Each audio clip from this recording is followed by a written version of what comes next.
नमस्कार। जीवन शैली कार्यक्रम में आप सभी दर्शकों का हार्दिक स्वागत है। आपके साथ मैं हूँ मोहिता कोठियाल मनादुली। दर्शकों, जीवन शैली कार्यक्रम में हमारा प्रयास रहता है कि हम उन विषयों को सम्मिलित करें जिन विषयों की जानकारी आपकी जीवन शैली को सकारात्मक रूप से प्रभावित करती है। तो इसी कड़ी में हमारा आज का विषय है सर्दी के मौसम में बच्चों की देखभाल। दर्शकों, मौसम करवट ले रहा है। सुबह और शाम को ठंड अब बढ़ने लगी है। ये जो बढ़ती ठंड है, ये सबसे ज़्यादा प्रभावित करती है, ये बच्चों को करती है। बच्चों के लिए जहाँ ये मौसम रोमांच भरा होता है, वहीं उनके स्वास्थ्य के लिए ये एक चुनौती भरा होता है। ऐसे में जो माता पिता होते हैं वो भी परेशान हो जाते हैं कि ऐसे में बच्चों की देखभाल कैसे करें। तो इसी से संबंधित हमारा आज का विषय है। हमारे साथ हमारे गेस्ट यहाँ पर मौजूद है, इनका परिचय मैं करा देती हूँ। हमारे साथ डॉक्टर हंस वैद्य जी मौजूद हैं। सर, बहुत बहुत स्वागत है आपका। डॉक्टर साहब बाल रोग विशेषज्ञ हैं और आज हम इनसे जानेंगे कि सर्दी के मौसम में आप अपने बच्चों की देखभाल कैसे कर सकते हैं। तो चलिए कार्यक्रम की शुरुआत करते हैं। डॉक्टर साहब, सबसे पहले बहुत बहुत स्वागत है आपका हमारे कार्यक्रम में यहाँ पर आने के लिए। कार्यक्रम की शुरुआत हम यहाँ पे कर रहे हैं। सबसे पहले यही जानना चाहूँगी, अब सर्दी की बात कर रहे हैं तो कब हमें ये एहसास हो जाना चाहिए, सचेत हो जाना चाहिए कि अब सर्दी की शुरुआत हो गई है? जैसे सब श्रोताओं को पता है कि सर्दियाँ आ चुकी हैं। सितंबर का महीना बीतते ही गर्मी भाग जाती है और सब ठिठुरने लगते हैं। सब ठंड में एकदम परेशान हो जाते हैं। सबकी रज़ाइयाँ निकल जाती हैं, सबके स्वेटर्स निकल जाते हैं और ठंडी हवाएं आनी शुरू हो जाती हैं। तो ऐसे में हम सब को सतर्क हो जाना चाहिए कि yes, winters have come. So season change हो गया है। ऐसे में सीज़न तो चेंज होता है बट साथ में अपने साथ बहुत सारी बीमारियां भी लेके आता जी है। डॉक्टर साहब, बिल्कुल आपने सही कहा कि जब मौसम बदलता है तो अपने साथ बहुत सारी बीमारियां भी लेके आता है। वो हमारे बड़े बूढ़े भी कहा करते थे कि जब मौसम बदल रहा होता है तो आपको अपनी ज़्यादा देखभाल करनी होती है। तो हमने देखा है जब सर्दी का मौसम आता है तो उस वक्त सर्दी, जुकाम, बुखार, ये जैसी चीज़ें हैं, ये बहुत ज़्यादा अटैक करती हैं। ये जनरली बच्चों को ज़्यादा अटैक करती हैं क्योंकि सर्दियों के टाइम बच्चों की इम्यूनिटी बहुत पुअर हो जाती है। वायरसेस बहुत एग्रेसिव और बहुत ताकतवर हो जाते हैं। बच्चों को कान का इन्फेक्शन, गले का इन्फेक्शन, लंग्स का इन्फेक्शन, आँखों का इन्फेक्शन भी बहुत कॉमनली देखा जाता है। जी डॉक्टर साहब, जैसे आपने कहा कि बच्चों की इम्यूनिटी इस वक्त जो है बहुत ज़्यादा वीक हो जाती है। क्या वजह है जो बच्चों की, क्योंकि आपने जैसे बताया कि कान का इन्फेक्शन, गले का, इस बारे में हम बात करेंगे, लेकिन इम्यूनिटी वीक होने का, अगर बच्चे की इम्यूनिटी स्ट्रांग है तो कैसे अचानक सर्दियाँ आती है और फिर वो वीक हो जाती है? क्योंकि सब कुछ हमारे बॉडी में मेटाबॉलिज्म से कंट्रोल होता है। तो सर्दियों में क्योंकि तापमान कम हो जाता है तो बॉडी का मेटाबॉलिज्म भी कम हो जाता है। बच्चा थोड़ा सा खान पान भी अपना कम कर देता है सर्दियों में, तो ओवरऑल एनर्जी प्रोडक्शन बॉडी में कम हो जाता है। तो इस वजह से ओवरऑल बच्चे की इम्यूनिटी यानी कीटाणु से लड़ने की क्षमता कम हो जाती है और बच्चे बार बार बहुत जल्दी जल्दी कीटाणु, वायरसेस पकड़ते हैं। जी डॉक्टर साहब, जैसे आपने अभी कहा था अपनी बात में, आपने कहा कि कान का संक्रमण, अक्सर मैंने अभी कल ही मैंने एक बात सुनी थी कि बच्चा खेल रहा था, अचानक शाम हुई, जैसी रात हुई, उसके कान में बहुत तेज दर्द हुआ। अचानक जो कान का संक्रमण होता है, जो दर्द होता है सर्दियों में, ये ऐसे एकदम से कैसे हो जाता है? कान का संक्रमण दो कारण से हो सकता है। या तो अगर कान के बच्चे के कान में वैक्स है यानी मोम है, वो सर्दियों में एकदम टाइट हो जाता है, उससे भी बहुत बच्चों को कान में दर्द होता है। दूसरा, अगर बच्चा बॉटल फीड लेता है और अपना डेंटल हाइजीन अच्छा नहीं है, अगर पैसिफायर यूज़ करता है, तो ऐसे केस में भी कानों में बहुत जल्दी गले से इन्फेक्शन चला जाता है, जिसको हम ओटाइटिस मीडिया बोलते हैं, जो कि एक बैक्टीरियल इन्फेक्शन होता है कान तो का। डॉक्टर साहब, इससे बचने के लिए कि आपको ऐसा ना हो, इसके लिए आपको किस तरह से ध्यान देना चाहिए? पहली बात तो मैं श्रोताओं को और पेरेंट्स को ये कहना चाहूँगा कि जितना हो सकता है बच्चे को स्तनपान कराएं, ब्रेस्ट फीडिंग करवाएं बच्चे को, और बॉटल से दूध देने अवॉइड करें। और अगर आप पैसिफायर यूज़ कर रहे हैं अपने बच्चे को, तो उसको अच्छे से ऑटोक्लेव करें, अच्छे से स्टरलाइज करें, क्योंकि यही एक स्रोत होते हैं इन्फेक्शन के, जो गले के थ्रू कान में चले जाते हैं। डॉक्टर, अक्सर हम देखते हैं कि जब जैसे आपने बात की कान में वैक्स चला जाता है तो हम लोग घर पे भी साफ़ करने की कोशिश करते हैं। बच्चों के कान, अपने कान भी हम घर में साफ़ करते हैं। अगर हमें लगता है कि वैक्स है तो आजकल गूगल देवता महान है, तो उनके से पता चल जाता है हमें कि भाई ये वाली मेडिसिन आप डाल सकते हैं। तो वो कितना सेफ़ है, क्या हमें ऐसा करना चाहिए? मेरी राय तो ये है कि आपको खुद से सेल्फ मेडिकेशन नहीं करना चाहिए। इनफैक्ट कान में जो हमारा कान का पर्दा होता है बहुत सेंसिटिव होता है। अगर आप खुद अपने कान को साफ़ करेंगे, एयरबड से कभी कभी वो वैक्स और अंदर चला जाता है और इनफैक्ट कभी कभी हमारे कान के पर्दे को डैमेज भी हो सकता है। तो मेरी तो राय यही रहेगी, आप प्लीज़ अपने डॉक्टर के पास जाइए और अपने कान का चेकअप कराइए। तो वही आपका प्रॉपरली कान साफ कर पाएंगे। अपने आप खुद से मेडिकेशन मत लीजिए। बिल्कुल दर्शकों, तो ये जैसे डॉक्टर साहब ने बताया भी कि अगर आपके कान में दर्द होता है तो आपको डॉक्टर के पास जाना है, आपको खुद से अपने कान को साफ करने की यहाँ पे कोशिश नहीं करनी है। डॉक्टर साहब, जैसे अभी आपने बताया कि गालों में, जैसे गले में हमारी प्रॉब्लम हो जाती है, गले में दर्द होता है अचानक से, तो उसकी वजह क्या रहती है जो सर्दियों में एकदम से बढ़ जाती है? जैसे कि मैंने पहले आपको बताया था, सर्दियों में किन्हीं किन्हीं बच्चों को एलर्जीज़ होती हैं जिस वजह से इनके गले में बहुत जल्दी खराश पकड़ लेती है, स्पेशली विंटर्स में। दूसरा कि क्योंकि इम्यूनिटी कम होती है, गला बहुत जल्दी वायरस को अटैक हो जाता है, इनफैक्ट बैक्टीरिया से भी बहुत जल्दी अटैक हो जाता है। सो इस वजह से गला एक हमारा ऐसा एक सोर्स ऑफ इन्फेक्शन हो जाता है जिससे कि बच्चों को स्पेशली बहुत जल्दी फीवर आ जाता है, बहुत जल्दी खांसी आती है और खराश रहती है। डॉक्टर साहब, जैसे हम देख रहे हैं कि पिछले कुछ समय की हम बात करते हैं, कोरोना के बाद की बात करें या पहले भी, तो मतलब उस हम देख रहे हैं कि इस टाइम पीरियड में आपको सर्दी, जुकाम, बुखार जो बहुत जल्दी अटैक कर रहे थे। हम कह रहे हैं कि कोरोना के बाद से ये चीज़ ज़्यादा हुई, क्या आप भी ऐसा मानते हैं? एक्चुअली कोरोना के बाद ज़्यादा हुई है क्योंकि बहुत सारे लोगों ने अपने आप सेल्फ मेडिकेशन किया है, बहुत लोगों ने स्टेरॉइड्स लिए हैं जिससे इम्यूनिटी पुअर हो गई है।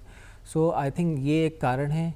और दूसरा कि जनरली मुझे जो लगता है कि लोगों का न्यूट्रिशन पुअर हो गया है। लोग आजकल जंक फूड, प्रोसेस्ड फूड ज़्यादा खाने लग गए, न्यूट्रिशियस डाइट लोगों की कम हो गई है और ओवरऑल पोल्यूशन हमारे एनवायरनमेंट में बढ़ गया है, जिस वजह से आई फील कि दीज वायरसेस हमें ज़्यादा अटैक कर रहे हैं। बिल्कुल, तो ये जो हमारी ही गलती है जिसकी वजह से हम ज़्यादा बीमार यहाँ पे पड़ रहे हैं। डॉक्टर साहब, जैसे बच्चों की जब हम बात कर रहे हैं यहाँ पे, तो बच्चों को हम देखते हैं कि किसी को सर्दी जुकाम होता है तो वो फैलता भी बहुत जल्दी है दूसरे को, तो ऐसे में हम कैसे बच्चों को संभाल के रख सकते हैं? अब जैसे अगर आपके सपोज़ घर में 3-4 बच्चे हैं और आपके घर में एक बच्चे को जुकाम खांसी हो रहा है, तो डेफिनेटली जो बच्चा संक्रमित है वो और बच्चों को फैलाएगा, क्योंकि अगर बच्चा खांसेगा तो वो वायरस या बैक्टीरिया हवा में फैलेगा और वही बैक्टीरिया वायरस दूसरे बच्चों को भी पकड़ेगा। सो मेरी राय तो ये है कि जो बच्चा डिज़ीज़ है, जिसको खांसी हो रही है, उसको तो ऑब्वियसली आपको डॉक्टर को दिखाना ही है, इलाज शुरू करवाइए। और अगर आप अपने बच्चे को, अगर बड़ा बच्चा है तो उसको आप बोल सकते हैं कि आप वो थोड़े दिनों के लिए मास्क पहने और कुछ दिनों के लिए आप उसको थोड़े से अलग कमरे में रख सकते हैं, जिससे उसका पोषण का भी अलग से ध्यान रखा जा सकता है।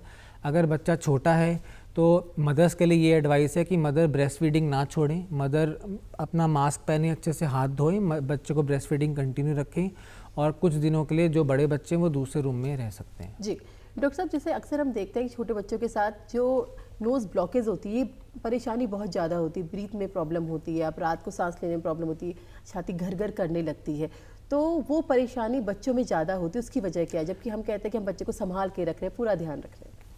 बच्चे एक छोटे अडल्ट्स नहीं हैं। बच्चों की जो हमारी जो सांस की नली है, जो नॉस्ट्रिल्स हैं, जो फेफड़े हैं, वो एज़ कम्पेयर टू अडल्ट्स बहुत छोटे होते हैं। तो एक पाइप समझ लो आप, एक पाइप बच्चों की थोड़ी छोटी है, तो उसमें जो बलगम है और जो इन्फेक्शन है अगर हो जाए तो वो बहुत जल्दी ऑब्स्ट्रक्ट हो जाएगी। तो इसलिए क्योंकि रास्ता छोटा है, उसमें थोड़ा सा ऑब्स्ट्रक्शन हो जाएगा तो ज़्यादा सिम्टम आएंगे as compare to adults. Specially बच्चों में तो नाक बंद होती रहती है बार बार, तो ऐसे में बस मेरी राय ये रहेगी कि हल्का सा नाक ब्लॉक है तो नाक में आप सलाइन की ड्रॉप्स डालते रहें, अपने आप से और कोई भारी मेडिकेशन ना दें बच्चे को। जी डॉक्टर साहब, जैसे हम कहते हैं कि सर्दी की शुरुआत होती है, हम कहते हैं अब गुनगुना पानी पीजिए, अगर थोड़ा बहुत लग रहा है कि सर दर्द हो रहा है या नोज़ में प्रॉब्लम हो रही है तो भाप लीजिए, तो वो भाप लेना कितना सही है? और गुनगुना पानी डेफिनेटली मैं बोलूँगा कि लेना चाहिए, क्योंकि ठंडा पानी आपके गले को और अटैक करेगा और वायरसेस अटैक करेंगे, आपके गला में खराश बढ़ जाएगी। बट खुद से भाप लेना मैं डेफिनेटली मना करूँगा इस बात को, और स्पेशली जो स्टीम लेते हैं लोग, वो तो बिल्कुल ही कॉन्ट्राइंडिकेटेड है। इनफैक्ट पीडियाट्रिक एज ग्रुप में अब हमारी किताबों में बैन हो गई है। बहुत सारे केसेस आते हैं जो घर में माँ बाप अपने आप बच्चों को स्टीम देते हैं, पानी की जो स्टीम देते हैं उससे बच्चे जल जाते हैं। प्लेन पानी की स्टीम भी नहीं देनी चाहिए? नहीं, इट इज़ नॉट अलाउड। जी, बड़े ले सकते हैं अंडर सुपरविजन, बच्चों को तो बिल्कुल नहीं देनी है। किस एज तक के बच्चों को बिल्कुल स्टीम नहीं देनी? 18 साल तक के बच्चों को स्टीम नहीं देनी है। तो ये एक बहुत बड़ी जानकारी हमने यहाँ से ली है कि 18 साल तक के बच्चों को सिंपल पानी की भाप भी यहाँ पर नहीं देनी चाहिए। डॉक्टर साहब, यही जानकारियाँ होती हैं जो हम अक्सर क्या करते हैं कि किसी ने कहा कि नहीं भाप दे दीजिए, तो हम ये काम कर लेते हैं कि नहीं ठीक है, उनका बच्चा इससे ठीक हो गया तो ठीक है, हमारा भी इससे ठीक हो जाएगा। डॉक्टर साहब, अगर हम सर्दियों की बात करें तो इसमें सर्दियों में सबसे ज़्यादा दिक्कत उन लोगों को होती है, कोहरा हो जाता है, उनको और क्या प्रॉब्लम बढ़ जाती है, उन्हें कैसे अपने आप का ध्यान रखना है?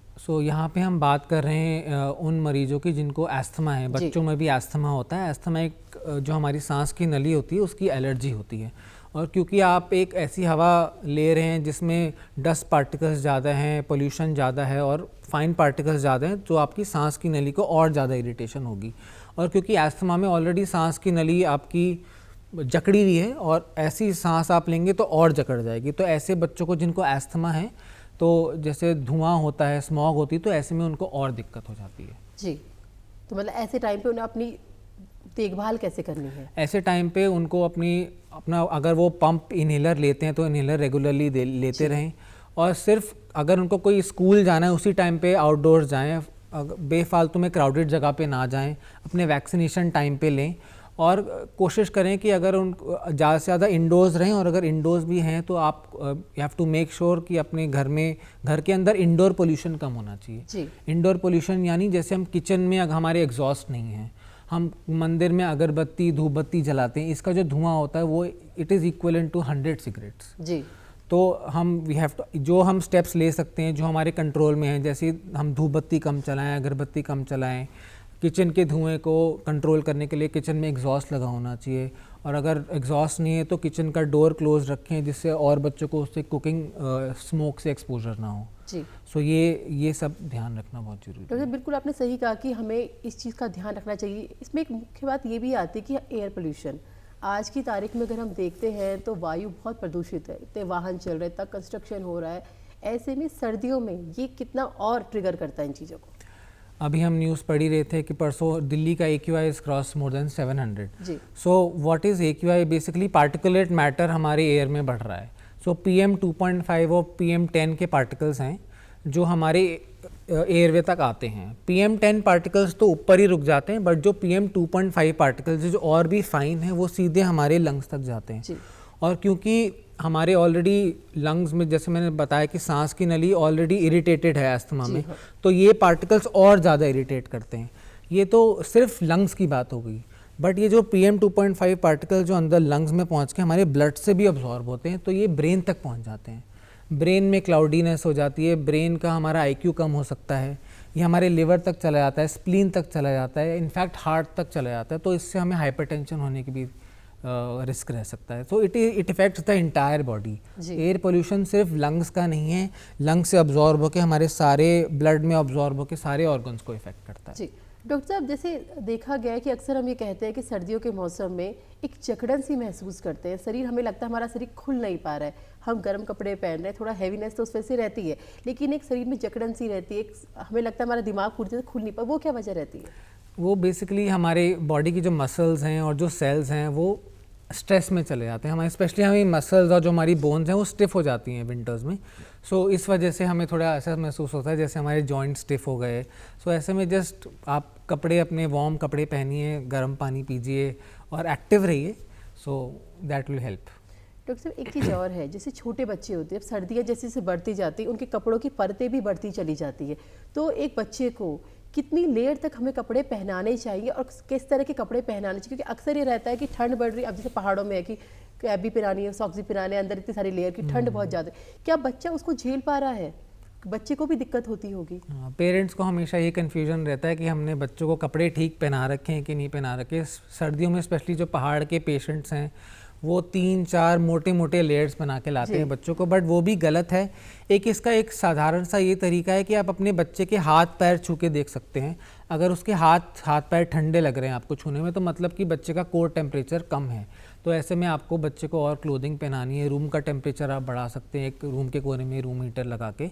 अगर आपको हाथ के टेम्परेचर, पैर का टेम्परेचर आपको ठीक लग रहा है, बच्चा गर्म है, तो आपके बच्चे ने जितने कपड़े पहने उतने इनफ हैं। बहुत ज़्यादा ओवर लेयरिंग करके, ओवर पैकिंग करके बच्चे को कभी कभी और बुखार आ जाता है। जी, तो ऐसे में आपको अपने बच्चे का हाथ और पैर छू के, इनफैक्ट स्टमक को भी, पेट को भी छू के हम बच्चे का तापमान गैस कर सकते हैं अगर बच्चे का तापमान ठीक है, बच्चा वार्म है, तो और कपड़ों की ज़रूरत नहीं है। डॉक्टर साहब एक प्रश्न और है, जैसे कि अक्सर हम देखते हैं कि सर्दियों का मौसम आता है तो कुछ पेरेंट्स का है, कुछ दादी नानीज का ये रहता है बच्चों को ज़्यादा नहलाना नहीं है, तो वो कितना सही है? क्योंकि उनको ये रहता है कि अगर जितना बच्चों को नहलाओगे उतना बच्चा और मतलब सर्दी जुकाम बुखार से ज़्यादा होगा। तो मैं चाहती हूँ कि आज की मॉम्स के लिए आप ये बताएं कि क्या उन्हें नहलाना है या नहीं नहलाना है? नहीं, ये तो एक बहुत बड़ा मिथ है। अगर आपका बच्चा स्वस्थ है, हेल्दी है, तो उसको आपको रोज़ नहलाना है। बट न्यूबॉर्न्स के केसेस में बच्चे क्योंकि ठंड बहुत जल्दी पकड़ लेते हैं, तो न्यूबॉर्न्स को आप एक दिन छोड़ के गुनगुने पानी से नहला सकते हैं। ऑब्वियसली ठंडा पानी तो अवॉइड करना है जी हमें। सर। तो बट अगर आपका बच्चा हेल्दी है, आपको रोज़ नहलाना है। बिल्कुल, तो हाइजीन इज़ वेरी इंपॉर्टेंट। हाँ, जितना बच्चा मतलब रोज नहाएगा उतना ही वो स्वस्थ भी रहेगा। Absolutely. डॉक्टर साहब जैसे फीवर होता है बच्चे को या फिर बच्चे की खांसी हो रही है, सूखी खांसी और गीली खांसी, पहले तो मैं इसमें डिफरेंस जानना चाहूँगी कि हम डॉक्टर के पास भी जाते हैं, डॉक्टर पूछते हैं सूखी खांसी हो रही है या गीली खांसी, तो इसमें हम एज अ पेरेंट्स हम कैसे डिफरेंस करें? सूखी खांसी और गीली खांसी में ये फ़र्क है कि सूखी खांसी में जब बच्चा खांसता है तो सिर्फ एक ड्राई कॉफ होता है, उसमें साथ में बलगम नहीं निकलता है। और गीली खांसी में जब बच्चा खांसता है तो साथ में अंदर लंग से स्पूटम निकलता है। कभी कभी स्पूटम अगर इन्फेक्शन है तो कभी कभी पीला या हरा भी होता है। तो बस ये डिफरेंस है कि साथ में बलगम निकलेगा वेट कफ में और बलगम नहीं आएगा ड्राई कफ में। ड्राई कफ जनरली गले से होती है क्योंकि गले में दिक्कत है, वेट कफ होती है अगर लंग्स में इन्फेक्शन है। जी डॉक्टर साहब, जैसे हम देखते हैं कि हम देखिए खेल बच्चों के लिए बहुत ज़रूरी है, लेकिन सर्दियों के टाइम में दिन बहुत छोटे हो जाते हैं, तो वो कौन सा सही समय है? क्योंकि सुबह तो बच्चा स्कूल जाएगा, दिन में आएगा, फिर कुछ कमिटमेंट्स होंगे, तो किस टाइम पे है कि वो अपनों को वार्म अप रख सके? स्कूल से आते ही अपना बच्चा अगर लंच कर लेता है, उसके बाद थोड़ा सा रेस्ट करके अपनी होमवर्क करके, आई थिंक इवनिंग में डेफिनेटली बच्चों को 1 घंटा रोज़ खेलना चाहिए, क्योंकि फिज़िकल एक्सरसाइज व्यायाम से ओवरऑल इम्यूनिटी बढ़ती है, बच्चों का मस्कुलेचर मसल स्ट्रांग रहती हैं, और ओवरऑल बच्चों का देखा गया है लॉन्ग टर्म स्टडीज़ में कि those who are physically active they have a higher cognition, higher IQ as compare to children जो कि कमरे में अपने पड़े हुए हैं, फ़ोन देख रहे हैं या टीवी देख रहे हैं। तो बच्चे को एक्टिव रहना बहुत ज़रूरी है। 1 घंटा फिजिकल एक्टिविटी रोज़ बहुत ज़रूरी है। डॉक्टर साहब आजकल एक ही चीज़ और शब्द सुनाई देता है, सेल्फ इम्यूनिटी डेवलपमेंट, कि मतलब ये कहा जाता है कि आप मेडिसिन देने से पहले खुद, जैसे कोई बीमार बच्चे को खांसी जुकाम हो रही है तो कहते हैं कि कुछ दिन देखो कि बच्चा खुद से ठीक हो रहा है, इसकी इम्यूनिटी स्ट्रांग है कि वो खुद से रिकवर कर पा रहा है, सीधे मेडिसिन मत दो। तो वो उस तथ्य से आप कितना वाकिफ़ हैं और कितने दिन हमें मतलब वेट करना चाहिए अगर बच्चा 10 ईयर से ऊपर है? तो अगर बच्चा को बुखार है, खांसी जुकाम है और आपको ठीक लग रहा है, खा पी रहा है, अपने काम डेली स्कूल जा पा रहा है, अपने डेली एक्टिविटीज़ कर रहा है, तो आप 1-2 दिन बुखार की दवाई और थोड़ी सी जो हल्की सी खांसी जुकाम की दवाई खुद से घर पे दे सकते हैं। उसका न्यूट्रिशन ठीक रखिए। बट अगर आपको 2-3 दिन के बाद भी अगर लगता है कि बच्चा सुस्त है, फीवर है, बच्चा खा पी नहीं रहा है, नॉर्मल एक्टिविटीज़ कम कर रहा है, आपको मदर्स को पता लग जाएगा कि आपका बच्चा सुस्त है। तो आप, मेरी राय तो ये रहेगी कि आप 2-3 दिन से ज़्यादा खुद से सेल्फ मेडिकेशन ना करिए। आप immediately you should see your doctor. कुछ सीरियस प्रॉब्लम हो सकती है। डॉक्टर साहब अभी जैसे प्रीवियस कुछ टाइम की अगर हम बात करते हैं तो जैसे सिरप लेने के बाद बच्चों को दिक्कत हुई है बहुत सारी, तो उसका कुछ कफ सिरप बैन भी हो गई है, तो क्या हमें कफ सिरप अपने आप से खरीद के, मार्केट से खरीद के बच्चों को पिलानी चाहिए? कफ सिरप आपको मार्केट में बिना डॉक्टर के प्रिस्क्रिप्शन के नहीं मिलेगा और आपको देना भी नहीं चाहिए। एट द मोस्ट आप नाक की ड्रॉप्स डाल सकते हैं, बच्चे का हाइड्रेशन ठीक रख सकते हैं। अगर आपका बच्चा ज़्यादा खांसी कर रहा है तो आपको अपने डॉक्टर को दिखाना पड़ेगा, उसी के बाद आपको प्रिस्क्रिप्शन पे ही कफ सिरप मिलेगा। जी डॉक्टर साहब, जैसे हम देखते हैं कि कुछ पेरेंट्स का ये प्रश्न रहता है कि हमारा बच्चा सिर्फ स्कूल जा रहा है, घर आ रहा है, वो ऐसे बाहर ना घूम रहा है ना खेल रहा है, उसके बाद क्यों उसको बीमारी बहुत जल्दी पकड़ रही है कि हम तो उसे एक बहुत सेफ इन्वायरमेंट में रखा हुआ है अपने बच्चे को? ये सवाल बहुत ही सभी पेरेंट्स का होता है कि बच्चा तो घर पे ही था, तो घर पे बैठे बैठे कैसे बच्चे को इन्फेक्शन हो गया। घर के अलावा बच्चा जब स्कूल में जाता है, स्कूल में एक क्लासरूम में बैठता है, क्लासरूम में सब बच्चे हैं, किसी को इन्फेक्शन है, किसी को खांसी जुकाम है, वो सब उसी रूम में खांस रहे हैं जी। वही वायरस, वही बैक्टीरिया पूरे रूम में फैल रहा है और वही हवा आपका बच्चा भी ले रहा है। सो डेफिनेटली एक source of infection is big source of infection is classrooms. जी। दूसरा कि वायरसेस कैन बी एनीवेयर। अब जैसे कोविड का जब हुआ था, घर में भी बैठे बैठे लोग अपने कमरे में बंद रह के भी लोगों को कोविड हो रहा था, तो मेरा कहने का ये एक्सप्लेन करना चाहता हूँ कि वायरसेस कहीं भी हो सकते हैं। वायरस इस रूम में भी हैं, मेरे ओपीडी केबिन में भी हैं, आपके कमरों में भी हैं, बट वायरस से बचने के लिए इम्यूनिटी स्ट्रांग रखनी है। वायरस है बट मैं बचा हुआ हूँ क्योंकि मेरी इम्यूनिटी स्ट्रांग है। वायरस हर जगह है, उससे हम बच नहीं सकते, और बच्चों में स्कूल से ज़्यादा लाते हैं बच्चे। तो डॉक्टर साहब, इम्यूनिटी आपको बढ़ाने के लिए, इम्यूनिटी बढ़ी रहे बच्चों की, बूस्ट रहे, उसके लिए बच्चों का आहार कैसा होना चाहिए? नेचुरली अगर हम चाहते हैं कि बच्चे की इम्यूनिटी बढ़े तो बच्चों का एक बैलेंस न्यूट्रिशन होना चाहिए। कार्बोहाइड्रेट, फैट्स और प्रोटीन एक पर्टिकुलर मात्रा में सब बच्चों को लेना है। स्पेशली प्रोटीन का जो इनटेक है हमें अच्छा लेना है। अगर सपोज़ आपका बच्चा 10 किलो का है तो आपको you have to make sure कि 10 ग्राम प्रोटीन बच्चा ले। बट जो हमारा इंडियन डाइट है, जो मैं जितने भी डाइट चार्ट्स इवेलुएट करता हूँ, हमारी इंडियन डाइट में प्रोटीन ऑलमोस्ट 50% से भी कम लेते हैं हमारे बच्चे प्रोटीन इनटेक, क्योंकि हमारे कल्चर में जनरली हम नॉन वेज अवॉइड करते हैं, नॉन वेजिटेरियन डाइट अवॉइड करते हैं। तो इसलिए एज़ कम्पेयर टू वेस्ट हमारी जो डाइट में प्रोटीन कंटेंट है वो काफ़ी कम है। तो मैं अपने पेशेंट्स को यही एडवाइस करता हूँ कि आप अपने बच्चे को दाल अच्छे से खिलाइए, पनीर की क्वांटिटी बढ़ाइए, छाछ यानी बटर मिल्क जिसमें प्रोटीन अच्छा होता है वो दे सकते हो, सोया अच्छा एक सोर्स ऑफ प्रोटीन है।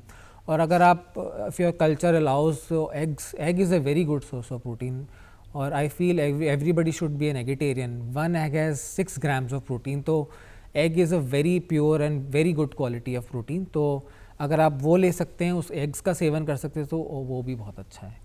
और बेसिकली प्रोटीन इंटेक सही रखिए और अपना तीनों मील्स लीजिए, ब्रेकफास्ट, लंच, डिनर टाइम पे लीजिए, और जंक फूड का सेवन कम करिए। आजकल बच्चे पूरे time junk food, noodles, momos, chowmein ये ज़्यादा खा रहे हैं, पैकेट का खाना ज़्यादा खा रहे हैं, जिसमें न्यूट्रिशन और इम्यूनिटी नहीं मिलेगी इससे।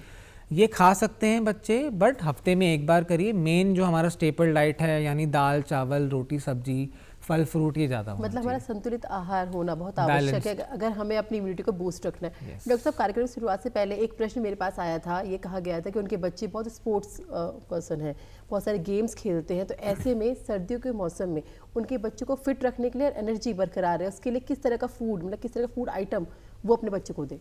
कुछ ऐसा स्पेशल फूड आइटम की ज़रूरत नहीं है। जैसे कि मैंने पहले भी बताया कि प्रोटीन इंटेक, क्योंकि आपका बच्चा स्पोर्ट्स में एक्टिव है, तो जो एथलीट्स हैं और जो एथलेटिक स्पोर्ट्स करते हैं उनको डेफिनेटली प्रोटीन इंटेक थोड़ा सा नॉर्मल से ज़्यादा लेना पड़ेगा। अगर आपका बच्चा सेडेंट्री लाइफस्टाइल है, अगर ज़्यादा स्पोर्ट्स में नहीं है, तो 1 ग्राम पर केजी प्रोटीन इज़ इनफ। पर अगर स्पोर्ट्स एक्टिविटीज़ में है तो उसको हमें डबल करना पड़ेगा, यानी 2 ग्राम पर केजी उसको प्रोटीन इंटेक अपना बढ़ाना पड़ेगा। और जो बाकी मैंने बताया था कि जंक फूड कम और संतुलित आहार लेना है, वो वैसा ही रहेगा। जी डॉक्टर साहब, जैसे हमारे जो टाइम टू टाइम वैक्सीन होते हैं बच्चों के, वो हम करवाते ही हैं, लेकिन एक कहा गया है, मतलब मैंने सुनी है ये बात कि जब सर्दी जुकाम बुखार ज़्यादा होता है, कोई वैक्सीनेशन आया है, तो क्या हमें वो करवाना चाहिए?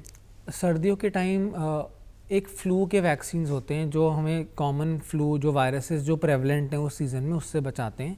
और 1 साल से कम के बच्चों को 2 फ्लू के इंजेक्शन ज़रूर लगने चाहिए। उसके पश्चात हर साल 5 साल तक के बच्चों को हर साल फ्लू का शॉट लगता है। इनफैक्ट एक नया वैक्सीन आया है जो RSV जो वायरस है उसके अगेंस्ट एक एंटीबॉडी के लिए एक वैक्सीन आई है जो इंडिया में अभी अभी आई है, बट ये सिर्फ 9 महीने के लिए प्रोटेक्शन प्रोवाइड करती है और एक बहुत ही महंगा वैक्सीन है। सो जो लोग इस वैक्सीन को अफोर्ड कर सकते हैं वो अपने नवजात शिशु को ज़रूर लगवाएं, पर इस वैक्सीन को हर महीने लगाना पड़ता है, हर 9 महीने में बूस्टर लगाना पड़ता है, जब तक बच्चा थोड़ा सा और स्ट्रॉन्ग ना हो जाए। बेसिकली RSV जो एक ऐसा वायरस है जो बहुत ही जानलेवा वायरस है, इससे प्रोटेक्शन देता है। जी डॉक्टर साहब, यहाँ पे ये समझना भी आवश्यक है कि वायरल और जो हमारा संक्रमण होता है, बैक्टीरियल संक्रमण, इसमें क्या डिफरेंस है? तो हमारे जो भी पैथोजेनिक ऑर्गेनिज्म, यानी जिस चीज़ से हमें बीमारी होती है, वो या तो वायरस हो सकता है, या बैक्टीरिया हो सकता है, या पैरासाइट हो सकता है। वायरस हो गया, जैसे आपने सुना होगा डेंगू वायरस है, RSV, पारो वायरस, ये वायरसेस हैं जिनके अगेंस्ट एंटीबायोटिक्स काम नहीं करती हैं। इनके लिए हमें कॉमन अपने खान पान ठीक रखना, पानी अच्छे से पीना, सपोर्टिव केयर कर, इनके अगेंस्ट कोई दवाई नहीं है। और दूसरे हाथ पे बैक्टीरिया है। बैक्टीरिया के लिए हमारे पास एंटीबायोटिक्स एक बहुत अच्छी चीज़ है जो हमारे पास है, ह्यूमंस के पास, जो बैक्टीरिया को ही अटैक करती है। बट कैसे डिफ्रेंशिएट करना है इसके लिए आपको अपने डॉक्टर के पास जाना पड़ेगा। इसके लिए it takes years of experience to recognise कि बच्चे को वायरल है या बैक्टीरियल है। तो अकॉर्डिंगली अगर बच्चे को वायरस का अटैक है तो डॉक्टर आपको एंटीबायोटिक्स नहीं प्रिस्क्राइब करेगा। अगर डॉक्टर को लगता है कि कहीं से पस आ रहा है, गले में पस है या कान में पस दिख रहा है, तो इसका ये एक लक्षण है कि बैक्टीरिया का इन्फेक्शन है। तो ऐसे में डॉक्टर आपको एंटीबायोटिक्स प्रिस्क्राइब करेगा। अगर हम पानी की कमी है बच्चों के शरीर में होती तो किस तरह की परेशानियां उन्हें हो सकती हैं? पानी की कमी बच्चों में झलक जाती है, जैसे आंखें धंस जाती हैं, बच्चों की जो चमड़ी है वो ढीली हो जाती है, पेशाब बच्चे कम करते हैं, पेशाब का रंग बहुत डार्क हो जाता है, गाढ़ा हो जाता है। तो अगर आपको ये सब सिम्टम दिख रहे हैं तो आपको अपने बच्चे का वाटर इनटेक बढ़ाना पड़ेगा। कम से कम 1-2 लीटर तो पानी बच्चे को रेगुलर पीना है। वाटर से ही हमारा ब्लड फ्लो होगा। अगर आप वाटर इनटेक कम करेंगे तो हमारे ऑर्गन्स का ब्लड फ्लो भी कम हो जाएगा। डॉक्टर साहब ने देखा है कि सर्दियों में निमोनिया, ब्रोंकाइटिस, ये सारी जो डिजीज होती है बहुत ज़्यादा हो जाती है, इसकी वजह क्या है? सर्दियों में बच्चों की इम्यूनिटी ड्रॉप होती है, प्लस सर्दी में जो मैंने वायरसेस अभी बताया आपको, पारो वायरस, B19, RSV, ये सब वायरसेस ज़्यादा अग्रेसिव हो जाते हैं और इनको एक ठंड एक ऐसा इन्वायरमेंट है जिसमें ये बहुत पनपते हैं वायरसेस। तो ज़रा सा बच्चा ऐसी जगह जाएगा जहाँ पे वायरसेस ज़्यादा हैं, भीड़ वाली जगह में या क्लासरूम में, तो बहुत जल्दी बच्चे का गले में वायरस बैठ जाएगा या छाती में वायरस बैठ जाएगा। सो विंटर्स में वायरसेस बहुत जल्दी ग्रो करते हैं। डॉक्टर साहब, ऐसी वो कौन सी चीज़ें जो आपको लगता है, आपके पास बहुत सारे माता पिता आते होंगे अपने बच्चों को लेके आते हैं, जो उनकी तरफ से, एक पेरेंट्स की तरफ से गलतियाँ होती सर्दियों के मौसम में? सर्दियों के मौसम में जो मैंने सबसे ज़्यादा गलतियां जो मैंने देखी हैं वो है न्यूट्रिशन से रिलेटेड। 6 महीने के बाद भी बहुत सारे माँ बाप अपने बच्चों को दूध ही दूध पिलाते रहते हैं, क्योंकि और उनका कहना ये होता है कि हमारा बच्चा खाता नहीं है इसलिए हम दूध ही पिलाते रहते हैं। बट ये बिल्कुल ही बच्चे के लिए हानिकारक है और दूध में 6 महीने के बाद वो पोषण नहीं है जो बच्चे की इम्यूनिटी बनाने के लिए रिक्वायर्ड है। तो पहली बात तो जैसे हमने डिस्कशन में बात करी थी, एक बैलेंस डाइट कि सबसे ज़रूरी वो है कि बच्चे को बैलेंस डाइट मिले। और दूसरा मैं एक पॉइंट सुनता हूँ पेरेंट्स से कि बच्चे चाय कॉफ़ी पिलाते हैं अपने बच्चों को। सो चाय कॉफ़ी एक्चुअली बच्चों के लिए डेंजरस है। चाय और टी, कैफ़ीन जो क्या करती है, एक पेट में एक परत बना देती है जिससे जो भी आप मेहनत करके जो भी खिलाया वो उसके न्यूट्रिशन भी अब्जॉर्ब नहीं होते हैं। तो स्पेशली आयरन और जो मिनरल्स हमें बॉडी को चाहिए इम्यूनिटी को डेवलप करने के लिए, आपने बच्चों को चाय पिला रहे हैं तो ऑलरेडी परत बनी हुई है पेट में, तो वो अब्जॉर्ब नहीं होगा। आपने जितनी मेहनत करी है बच्चों को खिलाने में वो सब वेस्ट है। और तीसरा कि वैक्सीनेशन अप टू डेट नहीं होती है। फ्लू के वैक्सीन्स हर साल लगने चाहिए, निमोनिया के वैक्सीन्स लगने चाहिए। बहुत सारे पेरेंट्स के बच्चों के वैक्सीनेशन कार्ड्स अपडेटेड नहीं होते, तो वैक्सीन भी अपडेटेड रहनी चाहिए बच्चों जी। डॉक्टर साहब, हम घरेलू उपचार, आपको क्या लगता है कि जैसे हमें इन चीज़ से बचना है तो डॉक्टर के पास हम पहुँचे उससे पहले ऐसा क्या है कि हम इनसे बच सके, तो घरेलू उपचार क्या होने चाहिए हमारे? घरेलू उपचार में बैलेंस डाइट ऑलरेडी हमने बात कर ली है। आप अपने तरल पदार्थ यानी फ्लूइड्स पीते रहिए, अच्छे से पानी पीजिए, अपने हाथ अच्छे से धोते रहिए, क्राउडेड प्लेसेस पे जाना अवॉइड करिए। अगर आपको बहुत ही ज़रूरी कुछ काम है तभी आप आउटडोर्स निकलिए। और स्पेशली अगर आपके एरिया में AQI बहुत पुअर है तो please where a proper mask जो आपको पूरा सील करे, सो दैट आप PM 2.5 पार्टिकल से बचे रहें। और अपना न्यूट्रिशन ठीक रखिए, अपना हाथ धोइए अच्छे से, ओवर क्राउडेड प्लेसेस पे ना जाइए। That is the best solution. Doctor साहब, बहुत बहुत धन्यवाद हमारे दर्शकों को महत्वपूर्ण जानकारी यहाँ पर देने के लिए। तो ये डॉक्टर हंस वैश्य जी हमारे साथ मौजूद थे, जिन्होंने हमें सर्दी के मौसम में बच्चों की इम्यूनिटी को कैसे बूस्ट किया जा सकता है, कैसे उन्हें सुरक्षित रखा जा सकता है, इससे महत्वपूर्ण जानकारी यहाँ पर दी और किस किस तरह से आपको घरेलू उपचार करके अपने बच्चों को स्वस्थ रखना है और किस स्थिति में आपको डॉक्टर के पास पहुँचना है, इन सब की जानकारी भी यहाँ पर दी है। नमस्कार।